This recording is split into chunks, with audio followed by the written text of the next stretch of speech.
ALTBAYS.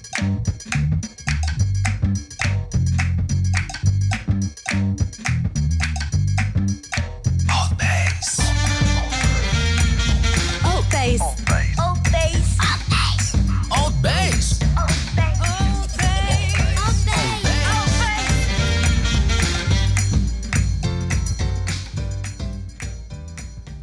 And we are live. ALTBAYS show brought to you by ALTBAYS.nz. This is show number 80. Can I have that audience, that crowd? So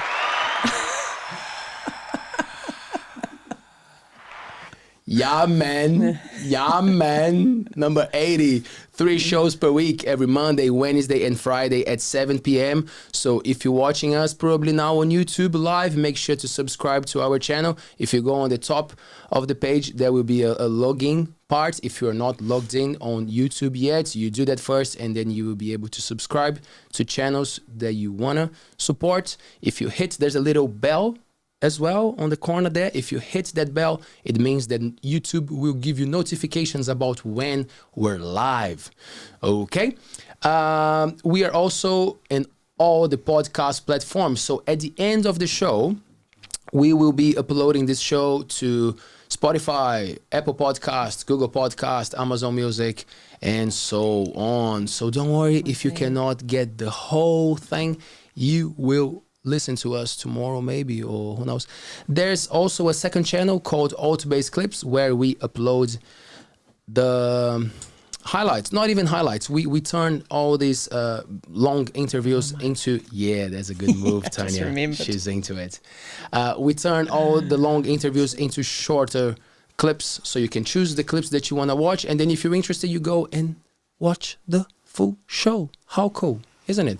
And if you want to be a YouTuber, or if you want to run your own show, because as you can see, we are running this show. Leo, no co-hosts tonight, which is a shame. Well, shame for them.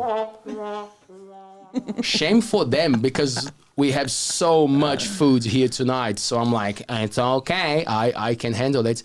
But this is our show. This is our ethos. We have our idea for this show. But if you have an idea for a show that you want to run, get in touch with us. And you can use this beautiful studio, you know, get in touch and we will explain how things work. We can actually support your platform and teach you some tricks as well. Okay. How are you, Taylor? I might as well talk to you, man. There's no co-host to talk to. You good? Yeah, I'm pretty good, thank you. Happy days. What a beautiful Monday. Hey, look at us tonight. You didn't think you would get dinner so today? Nah, I shouldn't have had dinner at home. You had dinner? Yeah, but there is always space in my belly, man. There's always space, very flexible. Good, man. I like that. Those bowel movements of vegans, it's always perfect. Everybody thinks you're farting and it's just your guts. There you go. Thanks, Taylor. Thanks for sharing the farts. Thank you so much. Tonight we have the pleasure to talk to Tanya Arnold. Hi, Tanya. Hello, how are you? I'm very good. How are you? I'm great, and thank you for inviting me here. This is really exciting, my first time.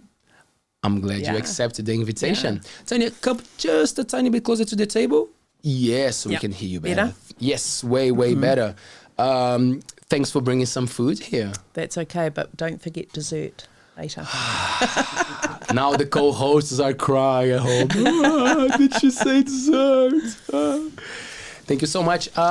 Tanya, when did you, so have you been cooking your whole life? Has it been like a big passion? No, way back, probably 30 plus years ago, I trained as a chef. Did that for a short time, but got out of that because it was all nights, weekends, and you kind of lose your social life. My ex-husband was a chef, so I sort of thought, oh no, I need to change. So I went from there, worked in a medical laboratory for 15 years and dealt with body parts and bits and pieces, which was very fascinating. Right. And I didn't do any of the testing, but just prepared bits and pieces. Did you need any specific study for that? Or you were just like an assistant or something? Yeah, just an assistant. But no, you cannot just skip this part of working with body parts. Wait a minute, woman. Wait. So what was the job? Is it like there were exams or something? And No, I worked, it was for a diagnostic laboratory a long time ago before they merged, and I worked in what they call the sorting department. So when all the specimens would come in from the surgeries or from hospitals or laboratories, we would sort them into where they had to go and label them and get them ready to go for testing. Right. And I never had a day off in probably 8 years because it was so fascinating, all the bits that would come in. I was like, wow, this is really exciting. Oh, take us through some fascinating parts of the bodies that we have no clue. What was surprising? Was there anything that you were like, whoa, is that how this works? Wow. Well, I think just to see, what the bits looked like, really, because I used to be fascinated watching anything on TV, I mean, I'm squeamish now about it, but at the time I wasn't. But just, there was a lot of things that went from women that had breasts removed to prostate stuff to a couple of eyeballs, tumours, all kinds of things, legs, it was pretty fascinating, really. I think one of the worst things I saw was, I think they call it a hydatiform mole. I could be a little bit wrong, it was a long time ago, but it was like a tumour thing that had gone. So you would see bits of like human hair, couple of teeth, and it was sort of like the cysty thing. It was just like, I remember sitting at it and turning it around, in the bag and thinking like, this is really alien, I've never seen anything like this. Like so it was fascinating. It started to develop yes. Yeah, but it was, obviously something had gone wrong, and didn't see too many of them, but that was incredible. And one day they brought some poor person had a tumour removed, and it was in a little wheelbarrow because it was so, in a bag and everything, because it was so heavy. And the outside of it, like you see on a road when it's rained and you get like a rainbow pattern or something from the petrol, that's what it looked like on the outside. And I was just like, so I'd sit there and I'd just turn these bags around and look, and then I had to hurry up and move them on to where they had to go. Yeah. But just connecting things, of like how sometimes we think we are this amazing thing. Of course we are, but it's all organic stuff, like totally. anything else, right? Yeah, and I think the absolute worst thing I saw, really, and it was in a Craig's jam jar, of all things, was a tapeworm that had come out of, someone's gut. Yeah. And it was packed very, very tightly, so there was no room for it to, it was so packed in there, and it was just like this little white tapeworm thing with a little black beady thing through it. And I've never forgotten that, like 30 plus years later. It was, or 25 years, it was just, out of all the body bits, it was that I'm thinking like, that was inside someone's gut. It's kind of creepy.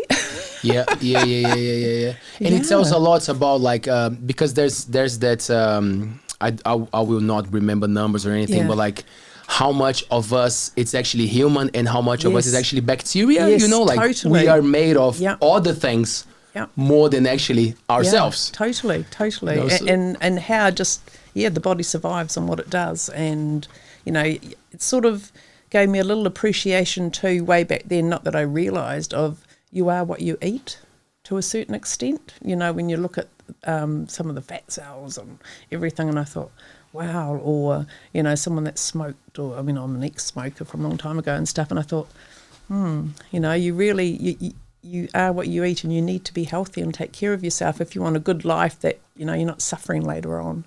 Yes. So even though I've eaten my fair share of junk food and all that sort of thing over the years, but it's like, gosh, really, the body's quite a miracle. You said like, oh, you see something and you never forget. I remember seeing a video of this doctor. He's like, hey, and for all the smokers out there, that like sometimes need something visual to stop smoking. Yes. And then he's got this syringe. Yes. And he's on the side here, the back of where like the lungs, right? Like there's this connection, and he's going for it, and he's sucking this like pus. Oh. Like this green stuff, and he's like, this is what happens when you smoke for years, this is what you get from it, like getting, I don't know exactly what part of the body he was going for it, but, and I was like, whoa, I was never a smoker, but like that was it, I was like, wow, sometimes you have to see it to make a decision in life, eh? Yeah, and I think too, at one point, we used to get a lot of refugees come in certain times of the year, and I'd go out with the nurses and things to collect specimens, and you'd see doesn't matter where in the world these people came from, but how sick they were, you know, and they would get a I don't know whether you would call it a smell about them that was different, because it could have been like the food and everything that they were exposed to. And I thought, my God, you know what? We are so lucky here with what we've got. And, you know, we might moan and groan about things, but really we're very, very lucky in this country. Fantastic. You know, but yeah, no, I saw lots of weird and wonderful things and I loved it. But I then decided to move on at some point. When I was there, I actually trained as a counsellor as well. So I did it over, 5 or 6 years. Never actually ended up working in that, but it was great life skills. And I had a young boy at the time who was diagnosed with autism and ADHD. And so I moved on from there and decided to train as a kindergarten teacher. And I worked for a short time at Oakland School with special needs children with autism, and that was an eye-opener. And it was very interesting. There was talk then about the diet, and because my son was on medication, and what you should feed them and not feed them and how that affects their behaviour and stuff. So I did that probably 17 years on and off, and moved to Whiringa and worked at a childcare centre here. But I always loved food, and so my thing while I was teaching was always to teach the children to cook and go from garden to table type thing. Whereas some teachers are good at art and all those things. The kids used to say to me, Tan, you're not much good at drawing, are you? And I'm like, no. And then, you're not much good at singing, are you, Tan? No. But you do know how to make ice cream and you can cook, eh, Tan? Yes.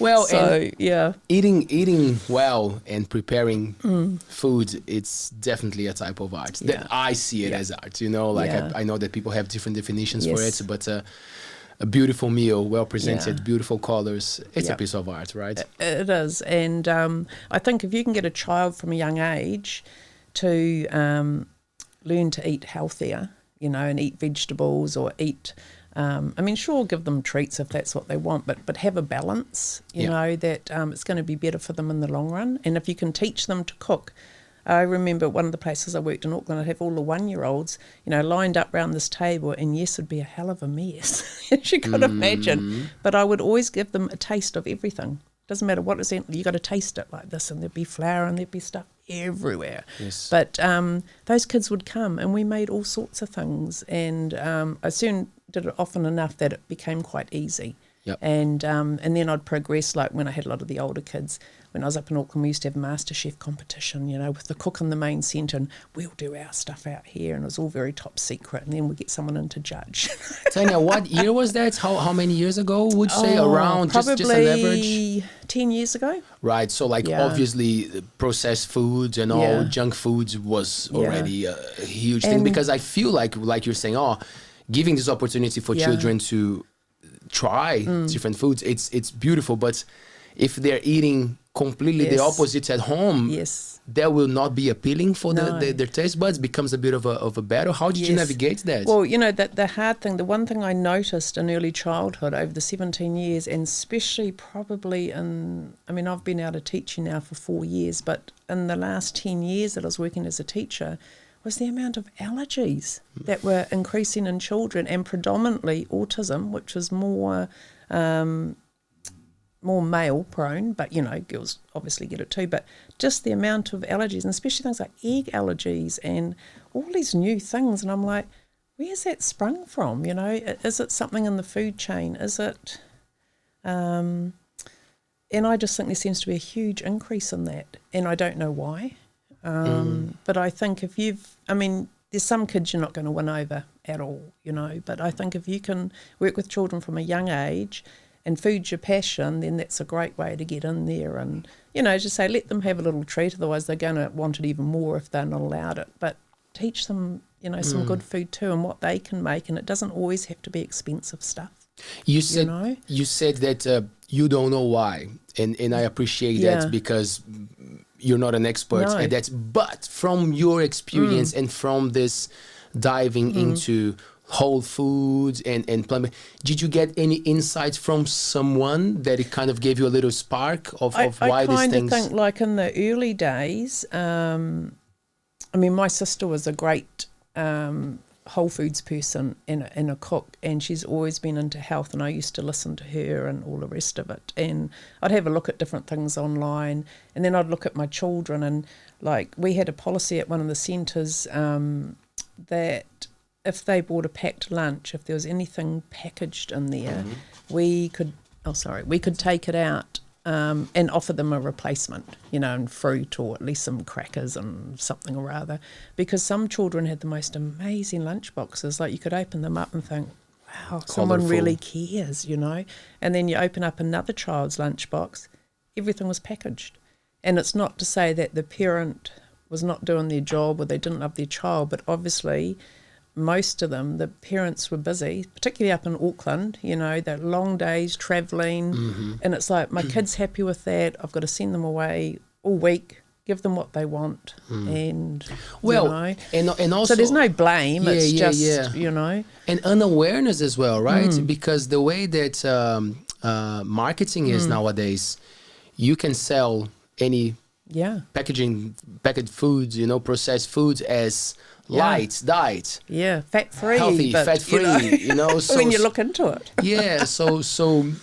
Because I share a lot of my story here in the show, that like I was quite obese. I was a big child when and I never blame my family, because we had amazing food at home.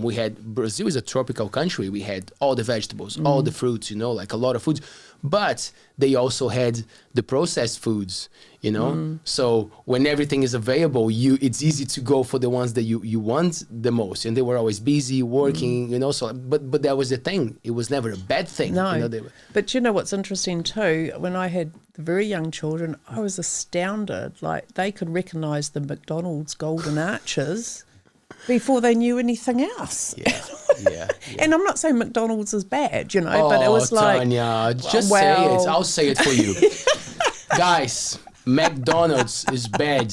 Cool, carry on. You'll have to sue him. The evil clown. But now that brings me to a point, just to diverse a little bit. When I was in Bali, Chef Cynthia was talking about the science of food. And when you look at McDonald's, she said, even though she wouldn't eat it, and I wouldn't eat it, but science is amazing that they can progress and make this burger that can last. For 25 years. Yeah. I mean, who would want to eat it? But the science in that's pretty amazing. Yeah. But, it's like they know all this advertising stuff, but yet, do you know what a spinach looks like? Or do you know, whatever. So a big part of my stuff with children was vegetable growing, and would grow it. And then actually when I was in Auckland, I was lucky enough that John Key was our local MP. So I invited him up to my classroom and got him to come and do the garden with the kids and sit down and talk. Wow. And that was really good. But the really funny story, I can laugh about it now, but at the time I was mortified. We grew this great big watermelon. Now, I'd never grown a watermelon before, and I'm thinking, it must be ready. It really must be ready. It's huge and it sounds hollow and all the rest of it. So he came with the garden and he cut the watermelon, from the stalk, and it was all exciting. But after a while, he was running a bit late, so he said, I'll leave you guys to cut the watermelon. And I'm thinking, okay, then that's fine, But when we did cut up the watermelon, it wasn't ripe at all. It was still white in the middle, and I'm like, oh my God. Thank God. Yeah. That was saviour. So now I know when the watermelon's ripe. But how do you know when a watermelon is ripe? Well, they tell me that the little stalk thing should just rot off, whereas I thought, it's big enough, all the rest of it will just be ready. I can see you eating the white watermelon. Just to make it cool to John Keep. It's a new type. How embarrassing is that? Wow. But cool that you got him to see it. It was wonderful, and he spent 45 minutes with my children, and the actual owners of the centre made me a beautiful book, which I still have at home, with all the garden and the kids and him, and it was one of my highlights of my teaching career, really. But the kids, we cooked a lot of things, and they got to know a lot about food. And then when I came down here, I did the same thing. And then I thought, you know what, I want to go back to food, but I don't want to go back into a restaurant and nights. And So I went to work at a cafe, and that was quite a steep learning curve for me. Yeah. But I welcomed the opportunity, and it was really great. What was the main thing that was different from your previous experiences? I think because I'd been out of food for so long, and I'd only been in restaurants, and a cafe is sort of run quite differently, and it's fast and it's all on and it's, you know, instant. And because I had a little bit of a challenge with my eyesight, that made it a little bit more difficult. But I was really grateful for the opportunity, you know. And then, of course, I left that because I had to go and have a transplant on my eye, and my sight wasn't that great. It was down to like 14%. And I was thinking, what can I do? So when COVID came along, I'd been searching up Chef Cynthia, because she used to work with Dr. Libby Weaver in Australia, and she co-wrote 3 of her cookbooks. And I thought, this woman must have more cookbooks somewhere, because I have like over 400 in my bedroom at home. I'm a little bit obsessed. So I looked up online and I found that she lived in Bali, and I thought, it'd be awesome just to say hello to her one day, not thinking I ever would. So during the first lockdown in COVID, I decided to write this email, and I said to her, Dear Cynthia, you don't know me.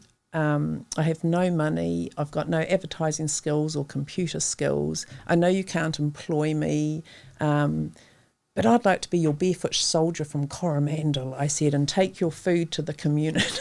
I thought she's going to think I'm a real, you know, weirdo. Yeah.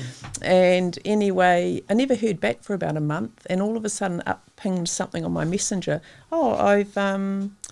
I see that you've been following me, and so I've scheduled a interview with you and my operations manager for an hour.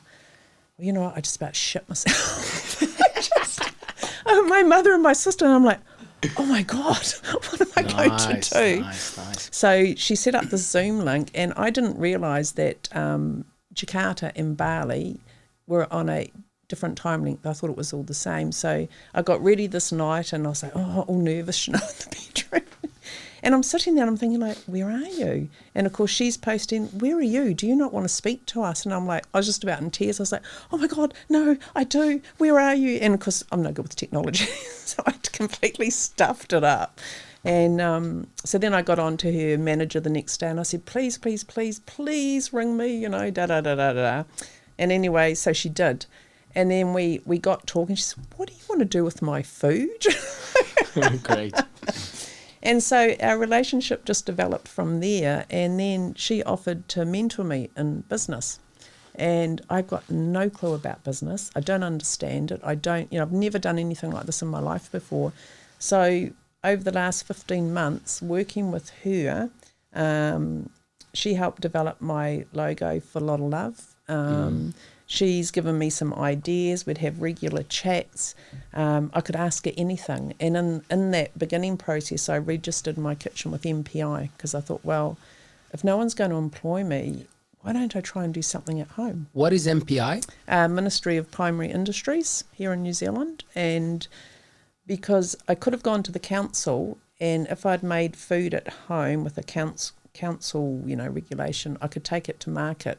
But with MPI, I can, as long as it's plant-based, I can wholesale to cafes, I can sell from my home, I can take it to market. Why as long as it's plant-based? Because that's what I've registered it for. That's how you registered. Yeah, and I'm glad I just did plant-based, because if I'd realised in the beginning what it entailed, I may never gone down that road, because it was quite a huge process. And I have a folder, you know, like yay thick with paperwork, and there was lots of hoops to jump over. And the biggest thing is I decided to invest my KiwiSaver into this business, taking a huge gamble, not knowing if it would work out. But anyway, with Cynthia's help, we've managed to get the business up and running.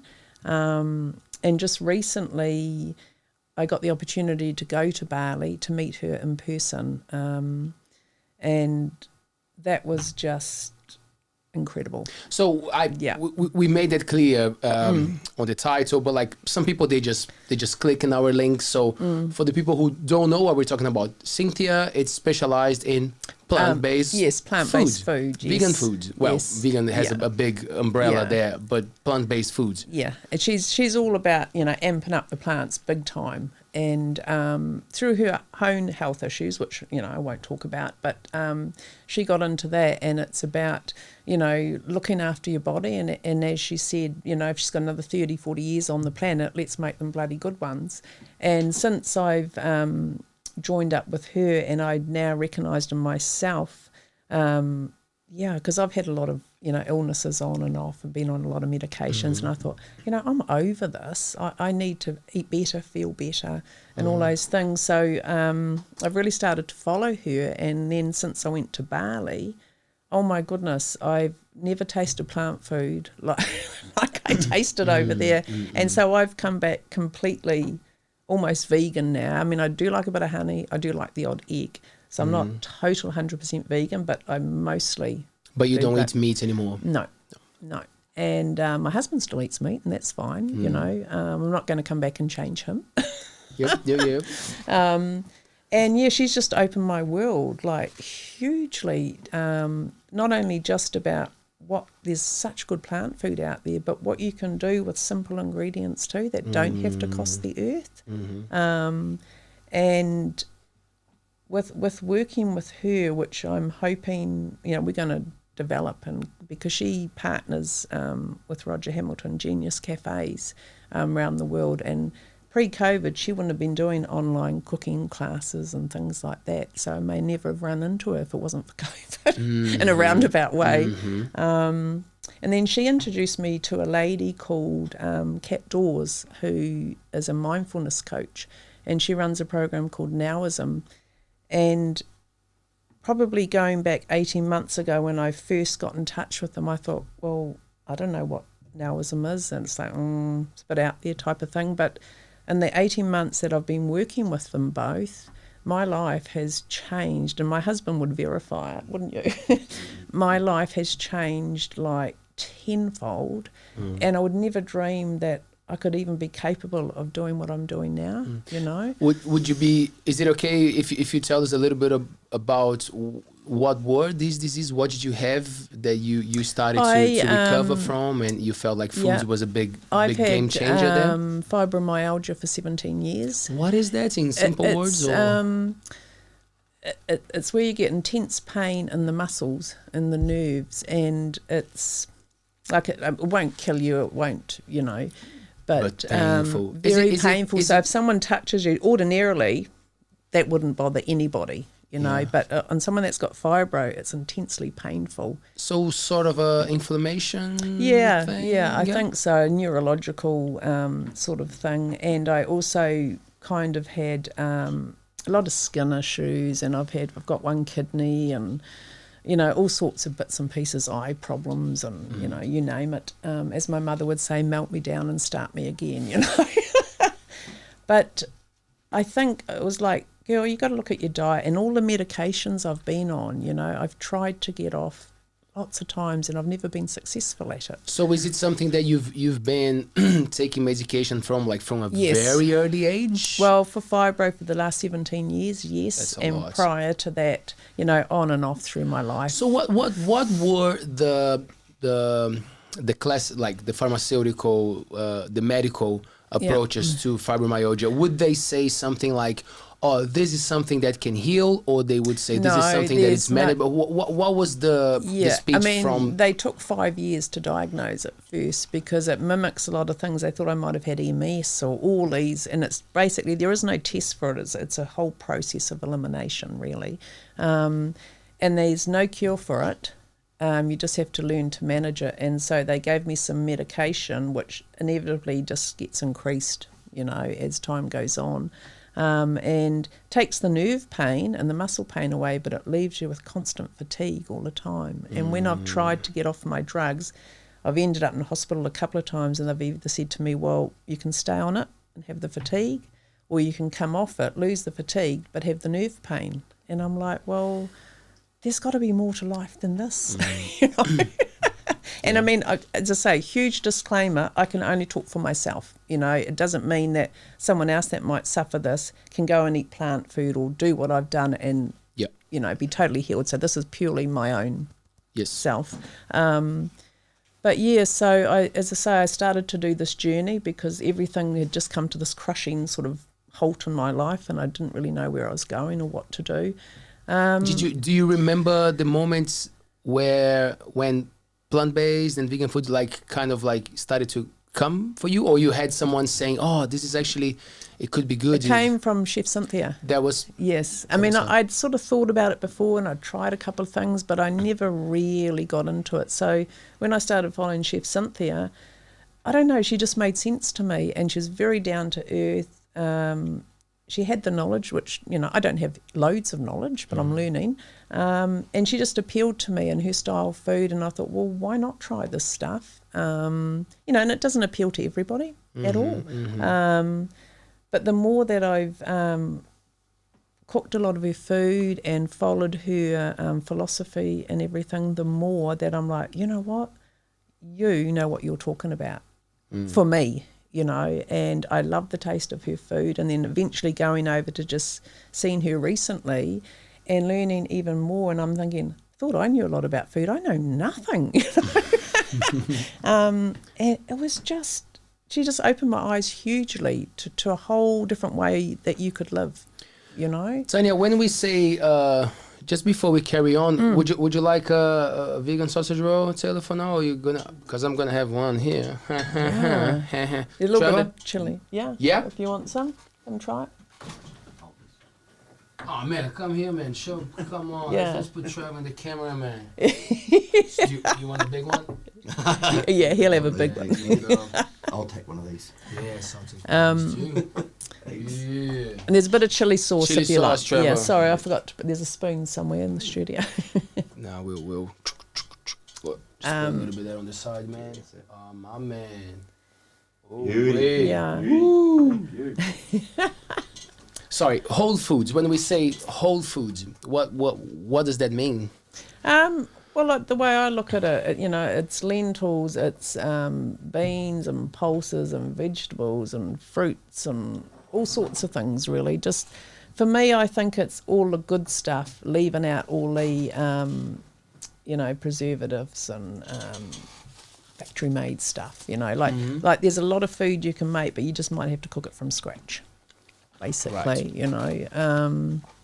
And when you Yeah. got to Bali, what were the things that called you attention straight away? What were the techniques or types of foods? Or I think firstly it was foods, like a lot of it that we don't get here, like the fruits, even like the mangosteens and the lychees and the jackfruit. My God, and the dragon fruit and everything.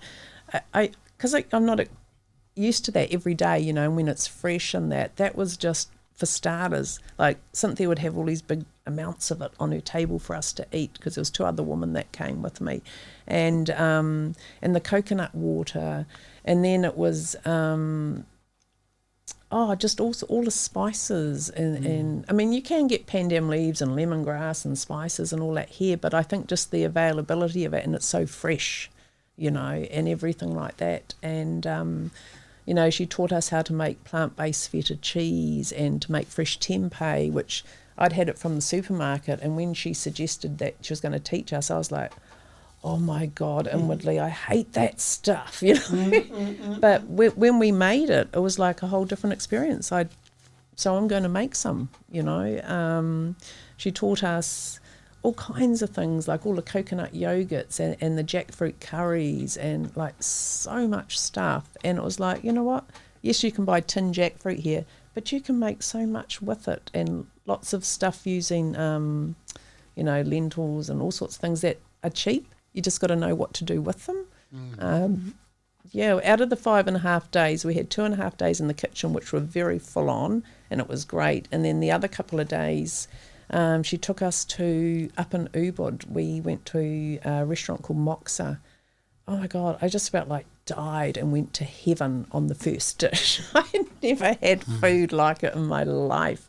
And then we went from there to a place called Alchemy, which is totally raw.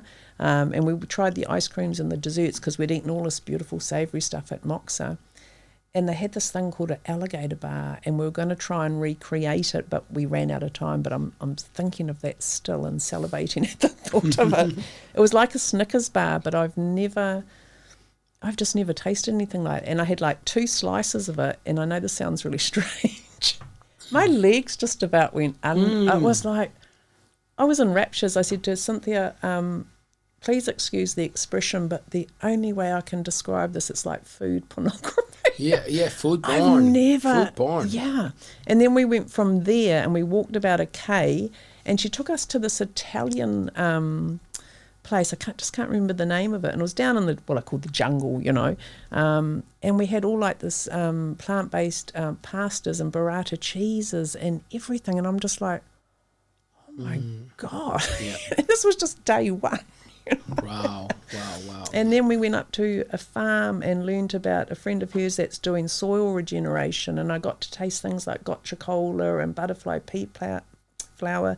We don't get that here, you know, and all these different things, and I was just like, oh my God, this is just amazing. And then we went to this eco lodge, and we learnt to make some Balinese food there, and they made us as a dessert, this chocolate mousse. Now, I'm not a chocolate mousse person. Yeah. What was the main thing for it? It was, because they grow all their cacao tree, you know, they have everything there, so they don't buy nothing. And they made this chocolate mousse, and it had cacao paste, butter, salt, coconut oil, I think. I can't quite remember. It had about 4 things. And I tasted a taste of it, and it was just like, oh my God. Heaven. It was better than heaven. It was just like, even talking about it now, my legs are just...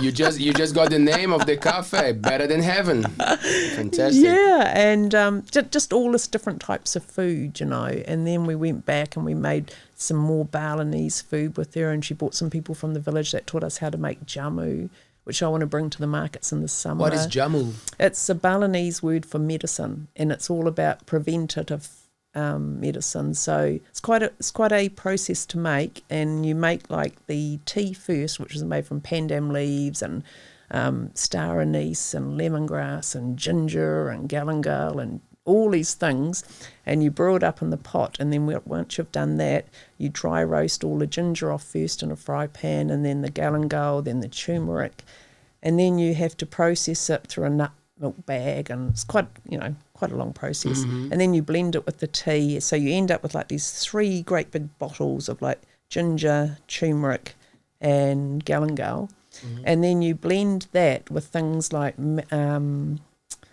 gosh, it's just gone out of my head, coconut syrup and oh my gosh, tamarind, fresh tamarind. Oh, tamarind. Yes, Nice. and lime juice and stuff. And you blend them into things like balance and energy and all this sort of stuff. And she said it's like if you go, I guess, in the Western world and have a turmeric shot or a health shot. But these are nothing like that, you know. And they made us like these 5 big glass bottles each. And I'm thinking like, there's no way New Zealand will let me bring this home, you know. So I had about 3 days left, so I took 3 big bottles to the hotel and just sculled it. Yes. I'm sure that's why I haven't caught COVID yet. And it's just amazing. It's like little health elixir shots, really. So there's 4 stages. I've just done the first stage, and I think the 4th stage is when you learn to make all the medicinal powders. And so I want to go back to Bali and learn the process of that. Is she helping you to work with the adaptation to what you can get in New Zealand as well? Yes. Because that seems to be and most tricky of it part. we can get here. I'm just going over to Hamilton tomorrow, so I'm going to just source out another couple of things, and then I'm going to probably have a jamu tasting in my street so we can have a little health shot and see if it resembles anything like I made over there. And I think that's exciting because to me, like, it's not a sweet drink. I mean, you can put in as much coconut syrup, I think, as you like, but I don't like it too sweet. And just a little glass of it, I think each morning, that's got to be so good for your health. I don't know whether it's the mixture of being in Bali, whether it's the jamu, whether it's a whole process of things, but I've come back after 12 days and I feel like I'm 20 years old, not 58. I accidentally left my medication behind. And when I realised when I got over there, I did do a little freak out and think, oh my God, what am I going to do because I need this? And I thought, well, go to bed, it's 2 o'clock in the morning. You can't do anything about it. And I thought, well, I'll just monitor my symptoms and, I'll sort it out. I've been off all my medication for a whole month now, and I've had no side effects as such. And I'm still trying to process that, because it's like I've tried to get off it before and it just hasn't. And I've come back like a totally different person. I feel so much healthier. I've lost weight. I'm just about total vegan now. I feel like instead of eating 3 meals a day, I might eat maybe 1 or 1.5, but I feel really satisfied. I used to get up in the night, chow down, what can I eat, because I couldn't sleep. I don't do that anymore, do I? And it's been a bonus because I've lost weight. Yes. But I've never felt this good in 58 years of my entire life. Yeah. I noticed that there are a lot of people talk about macronutrients nowadays, but you don't see much about the micronutrients, which is the things that actually keeps us going, right? That stops the cravings and the things that actually make a big difference. So you had this experience with putting a lot of new food to your gut, and the bacteria probably were like, whoa, what's going on and here? I was thinking like, when I come home I'm going to crash and burn, wait for the crash, it's going to come. And I just and the other really weird thing, which I'm still trying to digest myself, I could probably get by on 4 or 5 hours sleep a night, and I just as I say, I can't explain what's happened to me. All I know is what I've experienced and what I feel, and I feel a totally different person. And it's a whole combination of things, of course. Yes.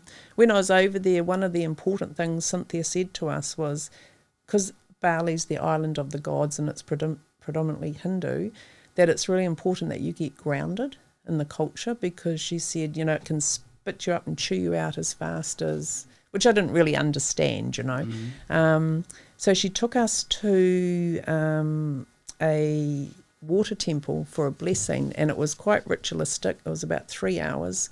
And we went there, and oh my God, it was like being in Indiana Jones in the Temple of Doom. It was the most stunning place with waterfalls. We had to climb through rocks, and we had to do this ritualist like water washing 3 times of our face, and then drink and spit, and then the body wash. And I had 2 of the group of people were helping me because I couldn't see, because I had no contact lens, no glasses, and I really couldn't see, and we're in water and over caves. So I had 2 of the men help me all the way through, and we got to one of the last waterfalls, and I thought, oh my God, the water was so thunderous. It was probably about 30 seconds, and it just about knocked me off my feet. In fact, I was actually quite scared. And I come out of there, and they helped me up this little ladder where there was another lady at the top waiting for me to hold my arm. And I thought, my eyes, I have to keep them shut. I can't stand this anymore. They're so sore, so they're going to have to climb out of there with complete blindness, so to speak. And when I got up there, Dana was holding my arm, and then I thought, oh, that's it, I'll be shut the rest of the day. And I opened my eyes, and in fact, I feel quite emotional talking about it, but she said to me, what's going on, Tan? And I said, this is the first time, Dana, like we were probably, face to face like this close, I can see your face. And I've never been able to see someone's face that close up like that, especially without contact lenses or glasses. And I stood there and I looked at her face, and she said to me, your eyes are so open. And then I was looking up at the trees, because it was all this sort of like cavernous type place, and I could see the colours and the textures, and I'm like, oh my God. And it took my breath away, that I almost went buckled on my knees, and I thought, I can't comprehend this. And then someone said, go and get Cynthia in the film crew, because throughout our whole trip, her crew, film crew, were filming, which they're actually at the moment editing and putting together, which will be put up on YouTube. And so they came and interviewed me about that, and then the next day they kept checking, how's your eyes, Tan? And I'm like, it's incredible, because it's very hard to explain to someone, because my eyesight's been so poor that no one's been, they can't see what I can see. I've had a transplant in my right eye, which still has the stitches and the cataract done, which they're not going to take out for probably another 4, 5, 6 months. So this eventually will be great, but at the moment there's not huge amounts of sight. my left eye's got an old transplant in it that's on its way out. And I also had macular swelling before I left, which they couldn't explain. They're like, they don't know what happened there. It had gone. And I said, so I don't have to come back? They said, no, because it could come back. We don't know what's going on. Which I'm going to the hospital tomorrow, and that's going to be really interesting to see what they think, the retina people. But I can't, like, when I come home, I said to my poor old husband, had done the housework and had the house nice and cleaned, and I walked in the door and I'm got, what the hell's happened to the carpet? And he was like, what do you mean? I've cleaned it. I was horrified because I could see the state of the carpet and I'd never seen that before. And there were certain things that I could see, like the other day we went to the cafe down the road and I was like, oh my God, I've never seen those houses on the hill. You know, Wow, just interesting. yeah, lots of things. There's still things that I can't see. But something's definitely changed in there. And they were telling me, the lady that taught us the Balinese food that come from that particular village, she said, it sounds like, because Cynthia was asking her, have we had a healing in this group with Tan's eyes? And she said to me, I think you have. She said, it doesn't happen very often. There is some holy water that runs through here. She said, but I think you have. And we're going to invite you to come back twice because we think if you come back, you won't need another transplant or you won't need... Wow. Now, I've got to go back and have that done, but part of me kind of believes her because I can only experience what I've said and what I see and the difference, but it's very hard to explain that to someone else. Do you come from a religious background? Not really, no, not at all. I believe in something. I don't go to church, but I believe something has happened over there, and prior to me going... when I was working with this mindfulness coach, Kat Dawes, I always said to her that I believe something's going to happen to me in Bali. I'm going to come back, transform. Something huge is going to happen. I don't know what it is. Can't explain it. I don't know what shape or form.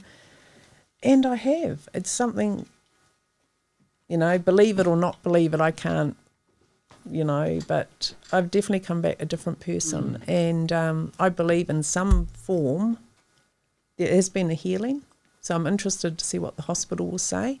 Our mind is so powerful, isn't it? It is, and I think, as she said too, the power of the mind, Tan, and the whole thing with the nowism part of it as well, is it's like it's about living in that present moment and giving it your full attention and changing the things that you can change. And the mind, it's become so powerful that actually... I can do what I want to do. I can go out there and I can make this plant food and I can make something of this business. And it's interesting because since I've come home, I just get little orders coming now and again and different things. I'm like, gosh, they're coming to me. I'm not having to... But yeah, the power of the mind is incredible, really. I like the approach. How is that saying? Let food be Thai medicine. Yeah, and it's an old thing, right?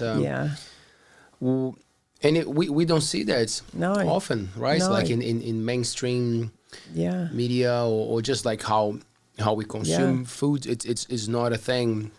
But at the same time, you were saying, people have their choices, which is so fair to accept that we all have our journeys. Yeah, and everyone's journey is different. Everyone's journey is different. But how do you see people making a difference? Like how can we navigate this better? Because I understand when we say that, because I say the same. I've been plant-based for 5 years, and then at the start, I was telling you before, I was a bit preachy, and then I realized, well, people do what they have to do. But then, if you look at the other side of the story, as we were saying, the big M, McDonald's, like, those people are not thinking like us. No. They are really influencing people on how to eat. It doesn't sound like a fair. No. It doesn't sums up. It doesn't come to zero. Like we're respecting, and at the same time, people are. So, how do you see people who are not, because we don't have that money, we're not big industries, like, is it a matter of doing like what you're doing here, cooking for people? What is the best approach? I think for me, and whether it's right or wrong, who knows, but I think for me, it's about looking at what you've got, starting with what you've got. What can you do? It's a bit like I've got 2 hands. Okay, I might have some issues, but I've got hands that I can chop a carrot with, or I can make something with, you know. I've got you don't have to have a big garden, but you can plant some tomatoes, or you can plant some herbs or something in a couple of pots. You know, just start out with what you can afford, what you can do. Experiment, you know, like a packet of lentils. I made because I run some cooking classes, and I made a coconut and lentil soup as part of my class the other week. And a lot of the feedback on was that this is so simple and so nourishing and doesn't cost a lot of money. And I think that's one thing I've learned, like with a lot of Chef Cynthia's stuff, it doesn't all have to be big money and have all these fancy ingredients. It's just knowing what to do with it, you know.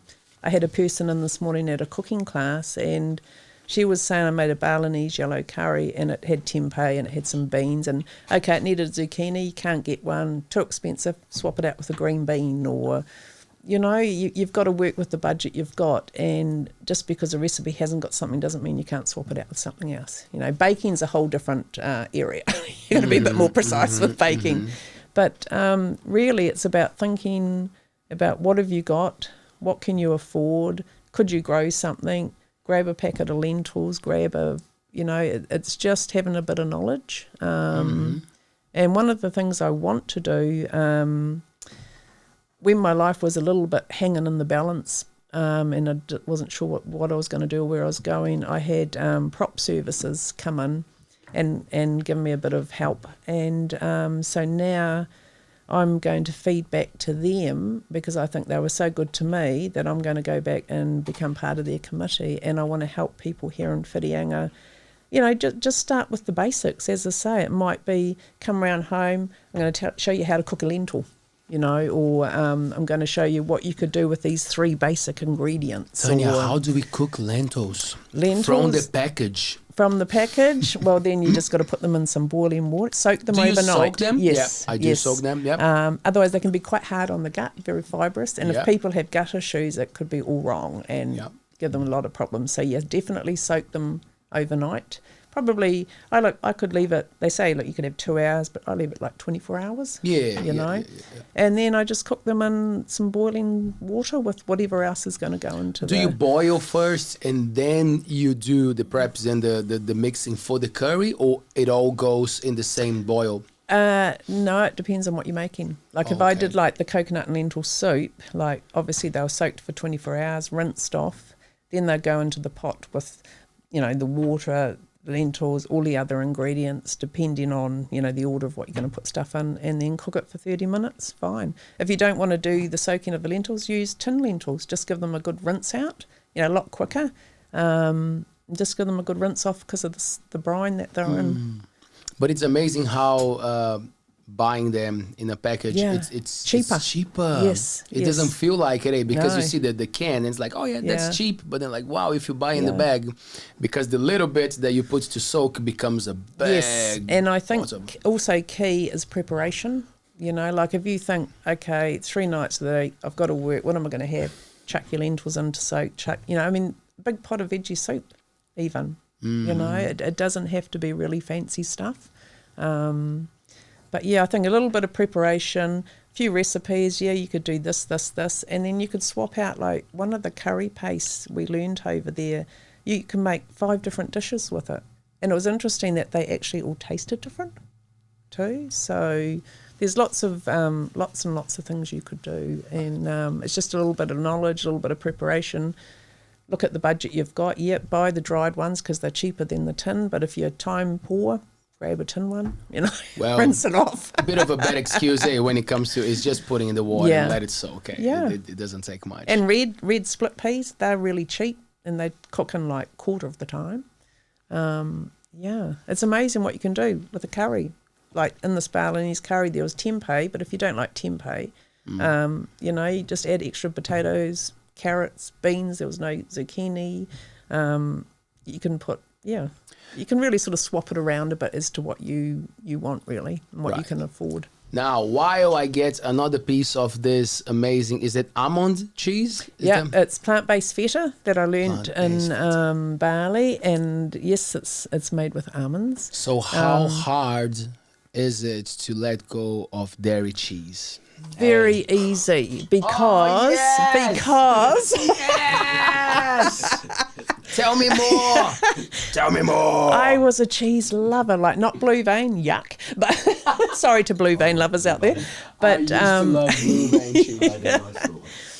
but We call it gorgonzola. gorgonzola with walnuts and pears. I loved cheese, and I thought there's no way. Like I've tried some vegan cheese, and they're like cardboard, you know. And I was thinking like, oh, how can you give up cheese, you know? But this is one of the things that Cynthia taught us. Now, it's not to everyone's cup of tea, and it's obviously someone that has a nut allergy can't have that. I believe, I haven't tried it, but I believe some of them can be tofu based, but I don't know. I haven't tried them, but as I say, this is still experimental. I'm going to flavour some more up because I want to make it for the markets. But I will admit, it's a bit of a process because you have to peel all the almonds by hand. Oh, you have to peel the almonds. After they've been soaked, yes. So it takes a really? long time. But I don't mind it actually. And I was a cheese person, and I've been eating a big jar of that since I've been home, and I've actually got to like it now that I just don't eat any other cheese. So what was the thing that we were talking before the show with taste buds? Because you mentioned something about, was it coffee? Yes. Well, when I went over there, just by changing the food. So how is your experience, and what did you learn from how we can train taste buds? well, it was funny because when I went over there, like there was no rules. If I wanted to have alcohol, if I wanted to have meat, or if I wanted, you could have that. No one was saying that you couldn't, you know. In fact, I ate a hamburger over there, hamburger and chips one night when I went to a place down the beach, and I'm thinking like, oh, I haven't had a hamburger for so long, you know. How did you feel after? Well, when I ate it, it tasted damn good. But interesting enough, an hour and a half later, back at the hotel, totally. And I felt like heavy and just yuck. And I thought, why did I even eat that? Because the whole time of eating the plant food there, and since I've been home on it totally, I feel so light. I feel really full. I've lost all my cravings because I used to be a real carbs, bread and potato person, you know. And I loved coffee. Like coffee was my drug sort of thing. I've had 1 or 2 coffees since I've come home, and I just can't. To me, it tastes of nothing. Just don't drink it anymore. Which I can't even explain that. You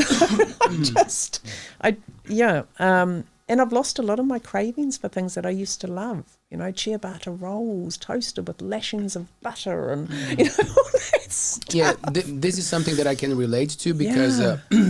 It's just gone. I hear that often, you know, like people coming, like it doesn't happen anymore. But when I started, like people would come kind of like teasing me, you know, ooh, bacon, and I'm like, I really don't feel like it, you know, like you're not doing anything here. So it's a mindset thing, right? And the taste buds, interesting how we can train ourselves.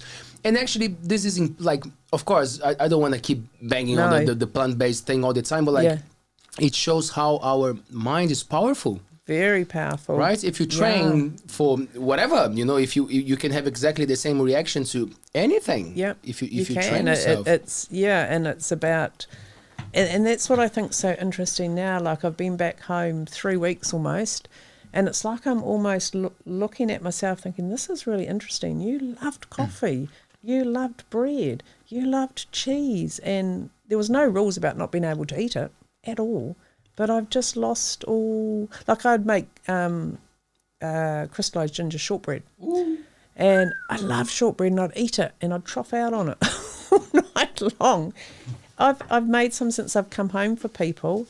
I've had like the odd biscuit of it. I can't stomach it. I just cannot. I don't know whether it's the butter. I don't know what it is, but I just cannot eat any of that sort of stuff anymore. Now, Tanya. Just changing a little bit the subject, but it's still on lifestyle. What were the biggest differences that you saw from the way that New Zealanders live, like more like society-wise and habits? Have you traveled a lot apart from like? But have you been out there? Yeah, I've been to Cambodia, Vietnam, a little bit through Europe, America, Australia. And one of the things I think I loved, particularly like when I was in Cambodia, I mean, I never knew much about the history there, and when I realised what it was and saw some of the things, it was pretty horrific. And it made me realise that, my God, we don't realise how lucky we are in New Zealand. But I think There was a big war with Laos, right? Yeah, in with Cambodia? Pol Pot, and he destroyed half of his people. He didn't want them educated. And to think that only happened in the 1980s was incredible. And yet those people still loved him right up until he died. They forgave him. And the torturous things, we went to the killing fields and the high school where they'd torture people, and it was just like, oh my God. And the conditions that the people worked in over there, God, they'd have a field day here if something like that was here. But I think the biggest thing I took away, like, I love Europe, liked America and all that, but I love Southeast Asia, and I think what it is, and like particularly like in Bali even too, is because it's predominantly Hinduism there, it's not so much the religion as such, but all they care about is their health and their family. That's what's important, you know. And I found, like, when I was in Cambodia, like, we went to an orphanage and raised money, and we took things like, which I'll never forget, you give a refill pad of paper and a couple of ballpoint pens, you give that to a teenage kid here, they're going to look at you and think, what the bloody hell are you on about? We took stuff like that over to these teenagers and things in these orphanages, and cakes of soap, and they were like, you'd given them lotto, you know. It was just amazing. And you know, they had very little, a lot of these people, and yet they were extremely happy and thankful for what they had. And I came home and I thought, you know what, I don't need all the stuff around me. Why do I need this whole, like, you've got to buy everything and have everything? And, you know, I'm not saying there's anything wrong with that either, but it just changed my whole thought of, like, I mean, I've been brought up in the Western culture, so that's what I know. But, yeah, just life, there's more to life than that, you know. And being in Bali with these people that have nothing, you know, and yet they were so humble, so generous. And me being there, I travelled on my own, and that was really scary in the fact of, I never realised till I left New Zealand on a plane, because I've always travelled with my husband or whoever, how little I could see. And it was really frightening because I couldn't see any of the airport signs. I had to rely on people to help me everywhere. And I thought, holy shit, what am I doing? But when I went over there, and as a woman on my own, I felt completely safe in Sanur, where I was. If I handed over too much money, because I couldn't understand the money, too many zeros. No, that it is way too much money, you know. And I felt safe walking along the streets. And one of the things Cynthia said to me was, the Balinese people, on the whole, you know, 99% of them will never do you wrong. They're very caring. You know, they're good people. She said, you might go to somewhere else in Indonesia and it might be a bit different. You know, not to say that there isn't good people everywhere else, because of course there is, but there was just something about their culture that I really liked, and what they had, you know, they were prepared to share that even if it wasn't enough. You know, for them, or if they had their ceremonies, like we saw a couple of ceremonies and things, and everything stopped because, you know, that person's life was valued, whether it was a, you know, a death or a marriage or whatever it was. Did you get to see any of those moments, the birth or death? Or we did go a couple of times when we were going up to the water temple on our first day out. We did have to stop, and there's people there, now I hope I remember it correctly, called the Banja. And they actually have more control than the police and the government, and they are in each village. And if there's a ceremony, then the traffic, everything has to stop.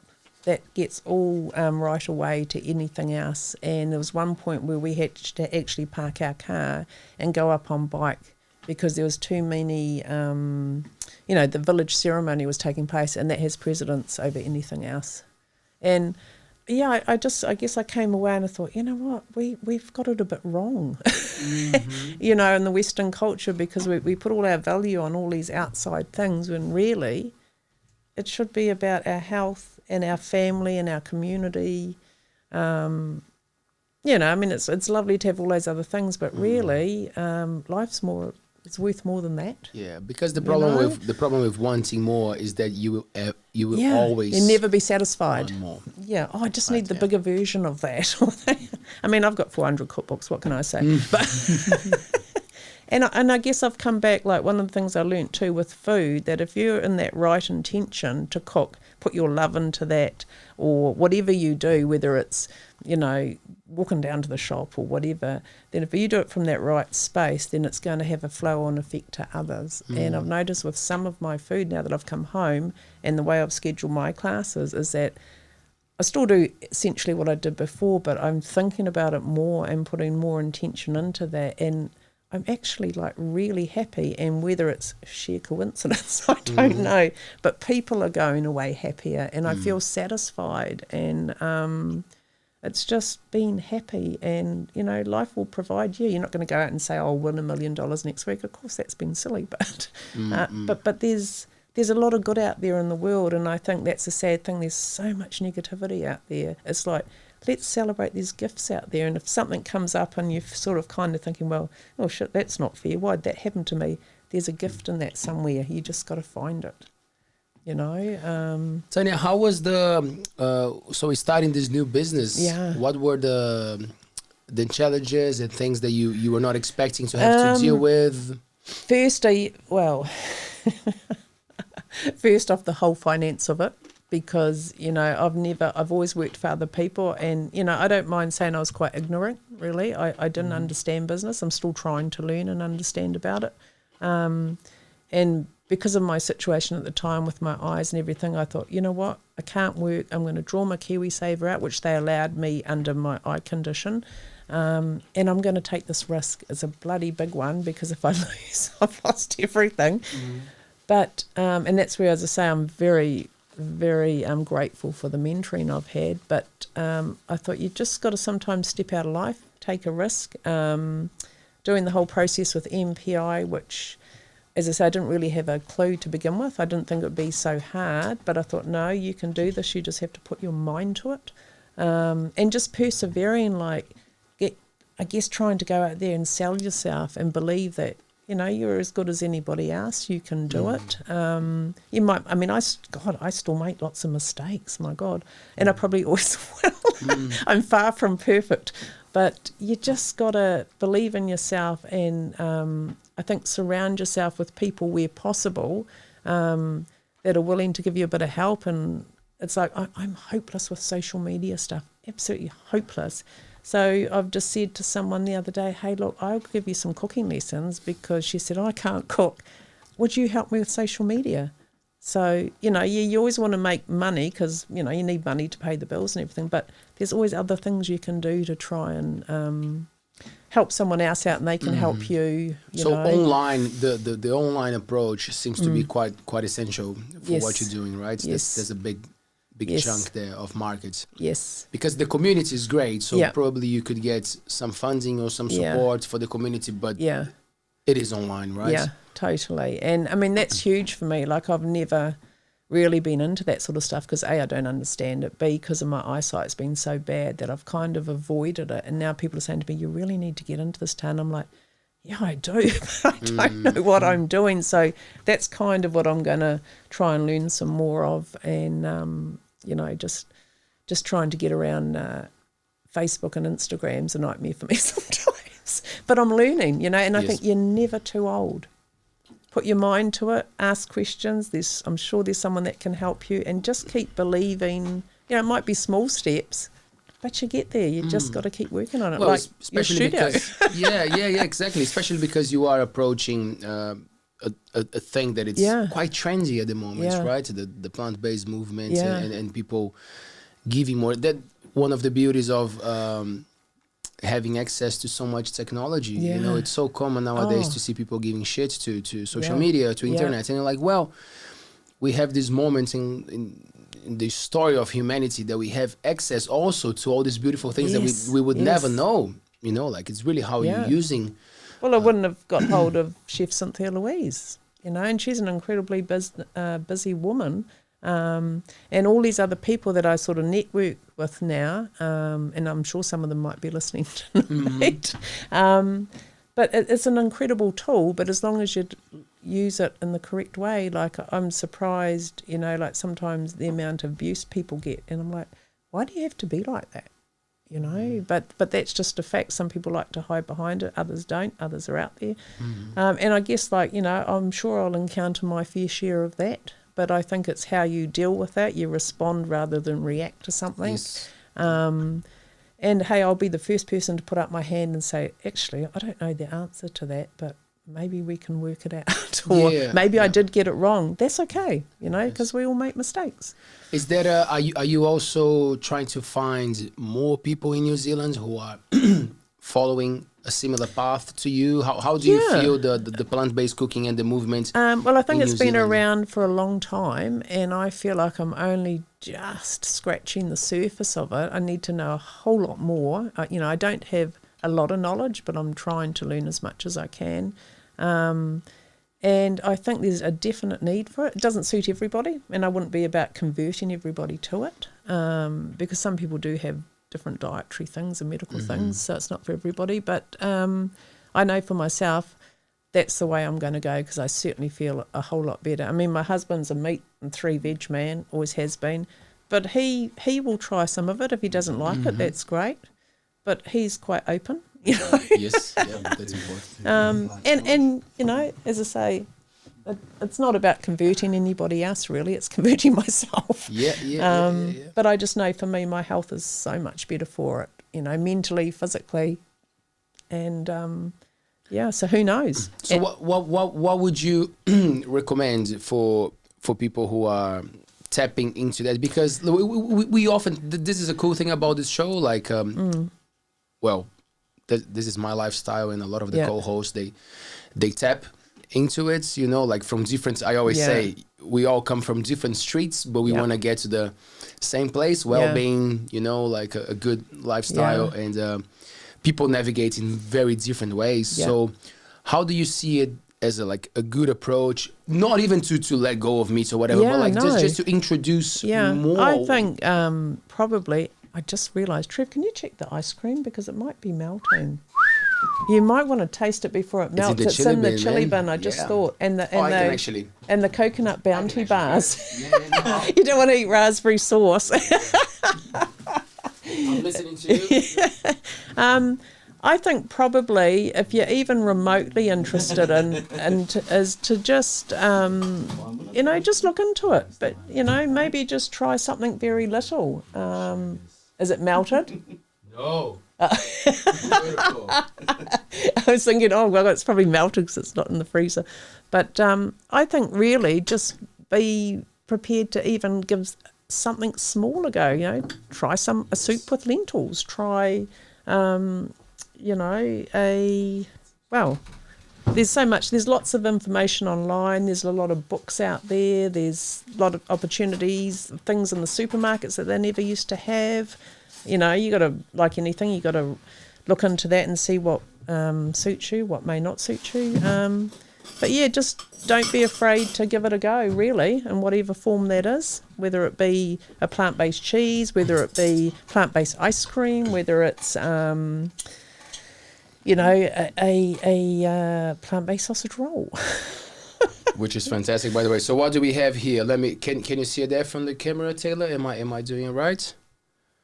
Lot of love. Raspberry ice cream, plant-based. Yeah. Take the lid off and see if it's turned to... hey, it's still... Oops. Oh, no. I thought it was going...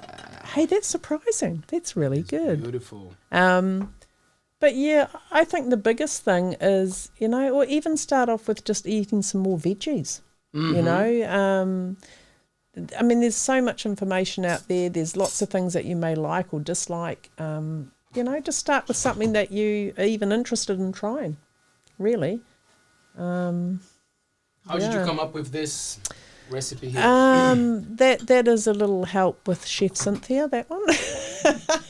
I've just added a little bit of extra something into there, but Tanya's but secret. I have a few other flavours. We have a vanilla one, a chocolate one, a sticky caramel one, and a chai latte one. But I just made you raspberry because that's what I had in my freezer last night to make. Wow. So that's the thing. Experimenting is a big part of the process, right? Yeah. And everybody. Can I pour something for you? No, I'm all good, thank you. Yeah, I like here. Here's a little slice, and it has cranberries and beetroot, and which is great for kids that don't like vegetables. You know, they'll be thinking like, oh, there's no vegetables in that. You know? Yeah, there's vegetables there. Yeah, I think experimentation, just start little, try something. You know, you might find something that appeals to you, you may not, but yeah, you don't have to go hard out, straight in, all in, boots and all, because, you know, it's not everybody's cup This of tea. was the best vegan ice cream I ever had. Do you like that? And Unbelievable. the best cheese, You really like vegan that? cheese I ever had. Not Yeah? even joking. We're not. Wow. No, this is for real. Like, because I think the thing with ice cream is not even much about the flavor. Yeah. Because, you know, with the right sugar amounts and the right, Yeah. you get the flavor, but the texture, that's what gets a lot of people who are not vegans. They complain Yeah. about the texture. This is not ice cream, you know. But Yeah. you got something going here, Tanya. Thank you. Must say. Yeah, because I think too, like some vegan ice creams, and you know, I would just say a disclaimer: I'm not an expert. You know, You're on the but right way. if they're icy, it's because like the normal ice creams have a lot of fat in it. You know, that makes it that creamy sort of. I'm not going to tell you my recipe, sorry, but It's okay. It's okay. It's okay. but I'm glad that you like it because it is a little bit of perfection in getting it right. Yes. But yeah.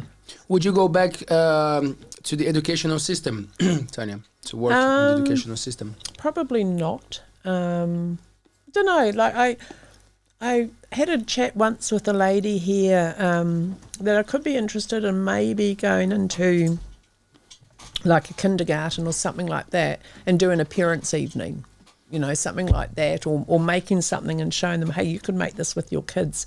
Really basic, really simple. Yeah, I could do something like that. Like with the prop services, I would love to, when they have a community meeting, just say to people, whoever come along to it, hey, how about, you know, I could talk to you for half an hour about food or what it is that you like. How could we make that a little bit healthier for you? You know, something like that. Yes, I wouldn't say completely no, but I love being in the kitchen just creating. And as I say, I want to go back and learn a whole lot more yet because I realise, I thought I knew a little bit, but I realise actually I don't know that much at all. There's just a whole huge field to learn out there and it's kind of exciting, and that's why I'm so glad I feel 20 years old because it's like, oh, That's starting life again. I asked that because this is something that I get to observe a lot because I'm there. I'm at school, so I'm looking. Hey, yeah, maybe I could go to the home ec class. There you go. When I was a child, as I said, I was overweight, and tried that I one remember too. this is I had one. Yeah. It's just the color that is. I'm like, whoa. You know what that is? That's, sorry, I'm digressing from your A question. bit blue, a bit. What? Yeah, that's butterfly pea flour, which is that. Butterfly pea Yeah, flour. and I got to try the real flour in Bali. One of Chef's friends was growing it. Didn't have much of a taste, but Taylor. it's full of antioxidants, like really good for you. King. It's like a blue matcha, but you can't buy it here, unfortunately. I had to import it from the States. I want to tap into that antioxidants. But, Yep, sorry, carry on. No. The thing with because now I can connect the dots. Funny, when I was a child, I was quite like I was always moving. I couldn't sit still, you know. But then at night, I would have nightmares. Wouldn't sleep well. Was always a bit like of a pain in the ass. Was not eating properly, you know. Was not eating. Always had like a soft drink or something, you know, taken to school. But again, wouldn't make sense of it. And nowadays, I pay a little bit more attention to what they're eating. You know, and like in what time, especially the time, because as you said, I've also detached from the 3 meals a day. This is just something that is not part of my life anymore. Like I eat when I feel like I should eat. When your body feels like it needs something, and otherwise you just... You know, it feels right. I like to eat at some stage in the morning, but never early in the morning. I fast as well I'm into fasting. Yeah, so so I've just started looking into intermittent fasting fascinating, too. especially for healing. Like you know, you're talking about healing so much, and I was just waiting to dive there because it's something that really like changed a lot of my Well, you could ways of teach thinking. me. Well, I wouldn't go that far Yeah. because just by reading and my own experience, the male and female bodies are very different when it comes to fasting. We had a cool show here with the ladies from the WOD, the one of the gyms in town next to the, you know where Pink is? Yes, Is that, yes. that gym? Yeah. So one of the ladies, she was talking about 1 meal a day because she's into fasting. So she knows a little bit more about the female body and how to do that. There's a different approach. I'm kind of I've been looking a little bit online at Tyler Tolman, and a couple of guys I saw the other day, they did a fasting journey for 21 days. And because I don't know anything much about it, and I watched that, and that was quite incredible. And I'm not saying that I would go on a fast for 21 days because I think you've got to really understand what you're doing and have someone that can, Guide talk you. Yeah, totally. But it interests me because I'm thinking, like, even since I've come back, like, I don't feel the need to eat till about 1 o'clock in the afternoon. Or I think, I haven't eaten, but I feel good, and I'm thinking, actually, maybe that's another little step in the process. Who knows if I'll end up doing it forever, but I'm just kind of toying with that at the moment too. One important thing as well to say is that we're talking about how good it is to be on the plant-based diets, but it's also very important to be eating plants when you are in this diet, if you know what I mean. Because I heard a lot of people saying, I tried it and I felt so weak and I couldn't make it, but it's like the B12 vitamin that everybody say, you guys need to supplement it, actually everybody needs, but we have a bigger lack because normally if you're not eating a lot of spinach, a lot of other things that you should be eating a lot, your body's gonna ask for that way more than someone who has a big steak or something else, so it is pretty important to say as well that it is awesome to be plant-based, but you need to know what you're eating and you need to be very in tune with what you're eating. You cannot just say, I'm gonna have a lazy week, because that lazy week is gonna count way more than someone who is not in this diet. And that's such an important point too, because I think, like, as you say, even if you just want to be vegetarian, your body's still got to get all those right nutrients, otherwise you're going to suffer for it, and your health will I think that's a very important point. Because some people, they get in plant-based diets and just eat chips. And that's just rubbish. So that's worse than not being in a plant-based diet. No, it's not just I'm eating potatoes. That's it. I mean, you've got to have lots of fresh herbs and things too, and I think that's one thing I picked up in Bali, which, I need to regrow mine because my garden's pretty sad at the moment, but a lot of fresh herbs, and it brings not only the flavour to life, but, just a whole lot of other bits and pieces that your body needs. And so, Tanya, you said that you were a big carb fan before, carbs, So what is being your change now? How can you cut the carbs in a plant-based diet? I found, like, for me, because it was bread and potatoes all the way, if there was nothing else on earth but bread, I was happy. And I don't know whether it's because I've learnt to add a lot more things in, as you say, not just chips, not just lentils, but a whole variety of different foods, and knowing how to cook them and play around with them really and teach myself, is that I feel a lot more satisfied. I don't feel the need that I want. Like, if you go and I used to love white bread, I could sit and eat a whole loaf of white bread and think, what a guts. But I wasn't full, so I'd need to eat all. But you go now and have like a couple of slices of a really good brown cedar bread. That's it. You don't need anything else because your body's getting, what it needs. You feel full and more satisfied, and you just lose that craving for, like, I could sit and eat a whole packet of, I don't now, but a whole packet of chocolate biscuits and then feel sick, but he just wanted more. You mentioned the antioxidants. Do you know how they work in our bodies and why it's so important to have that? I think you need a lot of them to fight the free radicals and stuff, for cancer and stuff. I don't know a whole lot, I'll be honest about that. I'm just trying to learn about it. But one thing I have been working a little bit with, and I'm not, knowledgeable at all on it. I'm just working with a guy, Phil Hoare, in Bali also, and he talks a lot about the mitochondria in the cells and how you need to get that right in order for your cells to regenerate and your body to heal, rather than trying to put something in there when the nucleus in the cell's sick. It's not going to.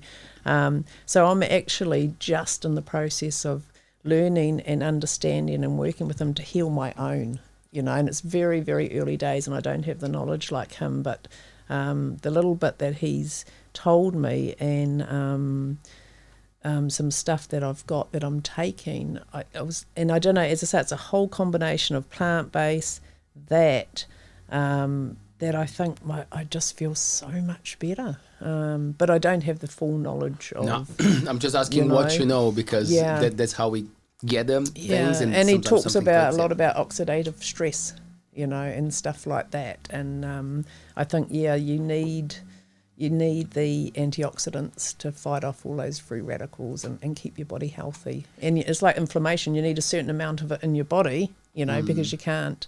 But you don't want too much because it's balance. yeah, definitely. Did you tap into any breathing exercises when you were doing the mindfulness? Yes, with Kat Dawes, she does a lot of breathing stuff, and I also do. I had my first one. I haven't done them for 20 odd years, but a flotation tank, and that was just like stunning because I haven't had those for years, and. So I enjoy all that sort of stuff, and it's in a bit of meditation, It's not everybody's cup of tea, but works for me, and just breathing and slowing down your whole system and just being present in that moment and enjoying whatever it is, and making the most of it. So if you're sitting there washing a cup out in the sink, you think, oh, God, dishes, but then you're just going to carry on about everything you have to do, whereas I'm thinking like, she has this term... Now some people will be thinking like, what's she on? Called like magic in the mundane. And when you've got to do everything in your normal day life, it's like she said, you could be washing that cup at the sink and you're thinking like, actually, where did that cup come from? Who was the person that invented a cup? Where did the there's a whole story behind things, and you could kind of think, well, that's really weird. Who would sit and want to think about all of that? But it just kind of brings magic into a whole lot of things in life, really. Yes. And that wonder, and it's just kind of like, actually, this is better to think about this rather than, oh shit, I've got to do this and the time's running out and I haven't done that and everything, the phone's going, and just being present in that moment of whatever you do. And I think it comes back to that mindfulness, and I think that's what leads to happiness. Yeah. I mean, right. You can't, it's like she said, you can't say, oh, well, I've had a 20-minute shower, so I don't need the shower for the rest of my life. That's you know right. what I mean? Yeah. But anyway, that's a whole new other subject I could talk for days about. But Tanya, this is, as we mentioned before the show, this is a platform that we created to have real conversations, to bring real people, to talk about real life stories, and just discuss, like have a good chat, like we don't have to be the owners of the truth. No, I don't think that there's such a thing, but No. like speaking from your heart, for me, it has a lot of value. So what you're doing here, it's so important from my perspective in life, because I've been part of this change, as I told you, for I would say 5 years, almost 6 years, like paying attention to what I eat, paying attention to how I talk to myself, because the mindset thing for me, it's the king there, like good nutrition, great, breathing, great, but like what story are you telling yourself every day, like how are you dealing with the things around you? A lot of people think we're crazy, Taylor and I. They look at this, you're like, whoa, you guys put all this time and money working full-time jobs and doing this, where's the money? Have you got any money out of it? And we're like, it goes way beyond it does that. We love what we're doing, and whatever comes out of this, it will be just a consequence of what we love. So I'm very happy that you're here tonight. This is beautiful. So let's just talk a little bit about how to get in touch, how to find more information about you and Cynthia, because it seems like that there's a collaboration there. So let's just spread the good news to our audience. I do have a lot of love website. That they can go on there and have a little look. On my website, I actually have, it's under the shop category. But I actually also sell on behalf, and it's because I want to as well, chefs' cookbooks and her online classes, because she does not sell them in bookstores or anything. And because I have such a huge belief in her food and that to anyone that's interested, have a look on my website. I also have a section under there called Nowism, which is Kat Dawes' mindfulness program, and there's a couple of videos. Because I kind of think one of the things I learnt from them both, and I thought I understood it before I went to Bali, but I now understand it since I've come home, is it's what you said, it's about the story. You know, like your products, people sometimes are not interested in end products, even though, yeah, I'd like to eat a nice cracker or I'd like to eat, you know, a nice ice cream or whatever. But it's the story that goes with that I think people buy into. And I believe that life is an endless story, and you're always going to learn, you're always going to want to know more. And the people you meet, I believe very strongly that you meet them for the right reasons in your life. And I'm thinking, you know, even like I'm so grateful to be here and to be able to even chat, you know, and even if there's one person that listens to this and thinks, well, hey, I might not be into plant-based food, but gosh, I'd really like to know, how can I be happier tomorrow? What can I do that would help my life a little bit? You know, you don't have to have all the flash things in life. It could be just you've got your two hands. Well, you know, I might be feeling pretty shitty and depressed, but hey, with these hands, I could grow some herbs, or I could cook a meal, or I could go out there and do something, you know, for somebody, or So it's a big package rather than just food and just. And I think it's too about giving back to the community, you know. And I believe people that have helped me a lot that, you know, I really like to support. And as I say with Chef, because you know, she's a busy woman. She's the generosity of her heart. She's helping me. I'm actually in the process of bringing her and Kat Dawes to New Zealand. Let's have a chat again with you and her. Yes, to come to Whitianga. They're very keen to come, and there's a little group of them actually. And I don't let them go. They're, oh, you're always trying, Tan, and they will come. So, because I think people in town would be interested in their story and what they've got to offer, you know.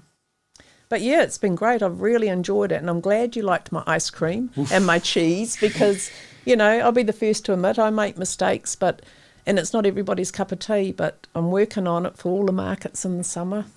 Fantastic. And yeah. Cool. Count on us to support, for sure. And one night when you're not busy, I'm just going to sneak in and bring you guys a couple of Cynthia's meals just to eat. Because I'm sure you will enjoy it. You can join us, Trevor. Yeah, he'll join you. I like them already. He loves them already. He's my biggest fan. Nice. And can I just say, you know, Chef loves Trevi too, because he's such a such a good man. But, you know, without his help, he has really supported me in this and helped me when things were pretty down, you know. And so I'm incredibly lucky, and, you know, I have a great husband and he's very supportive. And without him, I probably wouldn't have been able to do half of what I've done. Someone has to eat the food, right, Trevor? Yes. My man. He's the biggest taste tester around, and you'll go, no, Tan, that's shit, or oh, make some more of that. You know. Got the room to start with. Oh, that's cool. That's but yeah, no, beautiful. it's been wonderful, and I've really enjoyed it. And I'm sorry if I talk too much. My mother always tells me, don't talk so much. No. Well, we are in a platform, in an audio platform, But, so thanks for talking. Yeah, but no, thank you very much, and it's been great. I've enjoyed it. Thank you so much. We're gonna have a few more treats. Thank you so much. And for you guys listening to us, we are live every Monday, Wednesday, and Friday at 7 p.m. on YouTube. And obviously, we are a podcast, so you can listen to this show on the main podcast platforms: Spotify, Apple Podcasts, Google Podcasts, Amazon Prime, so many, Stitcher and Pandora. We are in all of them. We'll be back on Wednesday with the singer and songwriter Anita Prime. And on Friday, we have a cool show with Greg Coley. He lives in Australia and he wrote the book Real Men Do Downward Dog. He's a yoga instructor for men. He's got a beautiful story of a guy who had a burnout. He was a very business minded person and changed his life through yoga. To that for sure. So we're gonna have some fun. Yeah. Thank you so much, Tanya. Thanks, Thank Trevor. you. Thanks, Taylor. We're gonna have some more treats, and I'll see you guys Wednesday. Bye. Bye.